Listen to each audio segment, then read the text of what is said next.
Bravo.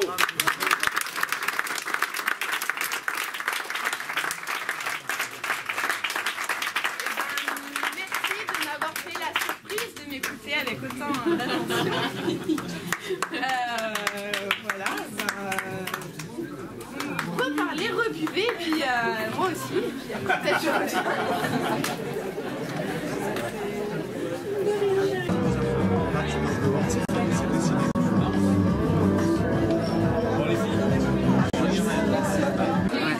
Je m'appelle Chiara Milanesi, je suis journaliste et actuellement je suis en train d'écrire un livre sur Israël et ces photos sont en fait un memento de choses que je suis en train d'écrire. J'ai fait ces photos au téléphone avec un portable iPhone et en fait elle me sert pour me rappeler certaines images, me donnent des idées, donc je les utilise un peu comme un je ne sais pas le dire en français, mais quelque chose qui rappelle à la mémoire. Je suis italienne, je ne suis pas française. Quand tu es allé quand en Israël la première fois? Il y a 15 ans. Ouais. Et pourquoi Israël? Parce que c'est un pays dans lequel toutes les idées reçues explosent. C'est ce qui m'intéresse.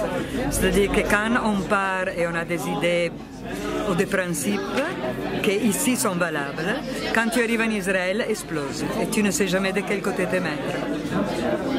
Quoi comme idée par exemple? Bon, je fais un exemple banal. Si moi je monte dans un bus ici à Aix-en-Provence et il y a un policier qui rentre et qui regarde les gens et en fonction de leur visage leur demande les documents, je trouve insupportable. Okay? Mais quand je suis en Israël et je suis dans un bus et il demande des documents, je me sens rassurée. Donc à ce moment-là, je me pose la question, qu'est-ce qu'on fait des principes?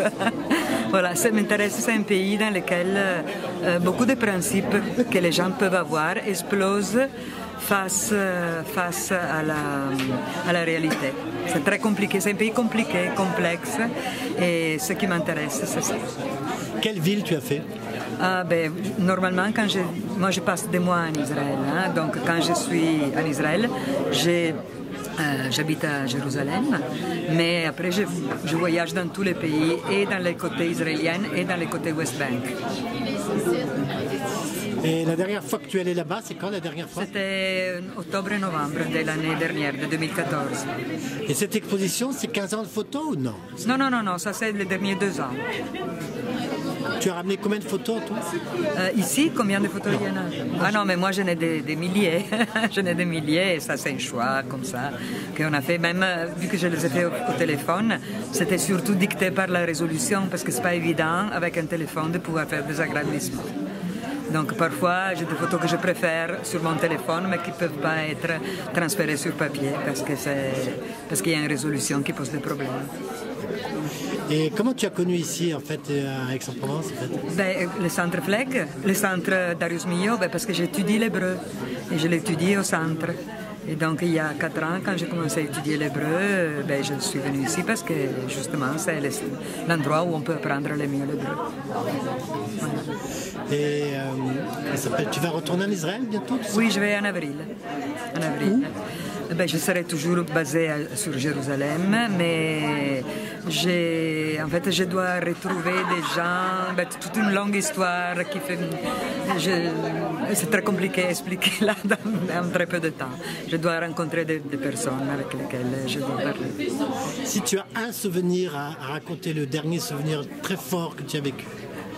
Moi, un souvenir très fort que j'ai vécu, mais je ne sais pas si pour moi c'était fort, j'étais à Nablus, donc dans le West Bank, et j'avais un driver qui était le chauffeur du consul américain là-bas, et à un moment donné, s'appelait Baka, c'est un Palestinien, et lui, il m'a raconté que tous les Palestiniens préfèrent se faire arrêter par la police israélienne que par la police palestinienne.